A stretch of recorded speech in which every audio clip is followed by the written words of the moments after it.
বনে জঙ্গলে আমাকে দেখিতে পাবে রান্নাঘরে ঢুকলে। তো তোমরা দেখতেই পাচ্ছ আমি বানাচ্ছি আজকে বাড়িতে চিকেন কষা। তো রবিবার মানে ভোজ, রবিবার মানেই বাড়িতে মাটন চিকেন লেগেই থাকবে, কারণ রবিবারে হচ্ছে বাড়িতে প্রতিটা হাজব্যান্ড বাড়িতে থাকে রবিবারের ছুটিতে। তো সকল পরিবারকে নিয়ে আনন্দ করে ভোজ করা হয়। কেউ বা বাঁধে চুল, কেউ বা রাঁধে চিকেন রুল।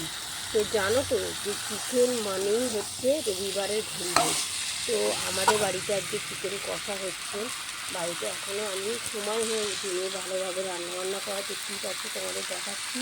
তো আমি এখনও চিকেন করছি, প্রায় এখন বাজে 1:10। তো আমি তোমাদেরকে দেখাচ্ছি আমার বাড়িতে কী রান্নাবান্না করছি। তো রোজে বেশি কিছু করে উঠতে পারিনি, সময় হয়নি। তো আমি মাংস করছি, আলু ভেজে রেখেছি, একটু না আলু দিলে খেতে ভালো লাগবে না। আর আমি করেছি বাড়িতে, তোমরা অনেকে জানো আমাদের বাড়িতে পেঁপেটা বেশি হয়।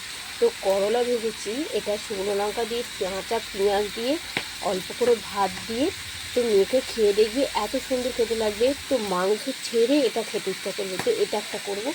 তো আমি ওই জন্য বাড়িতে এটা বানিয়েছি।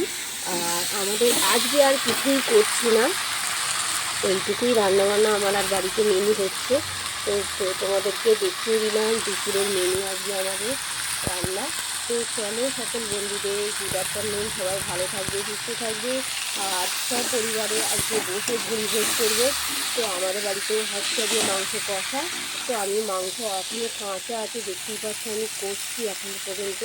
তো আমার ছেলে এতটাই মাংস খেতে ভালোবাসে, তো আমাদের বাড়িতে আজ সপ্তাহে 3বার মাংস অলরেডি হয়ে গেছে। তো চলো সকল বন্ধুদের শুভ দুপুর, সবাই ভালো থাকবে, সুস্থ থাকবে। তো আমি আর দেখাচ্ছি না, তো এইটুকুই।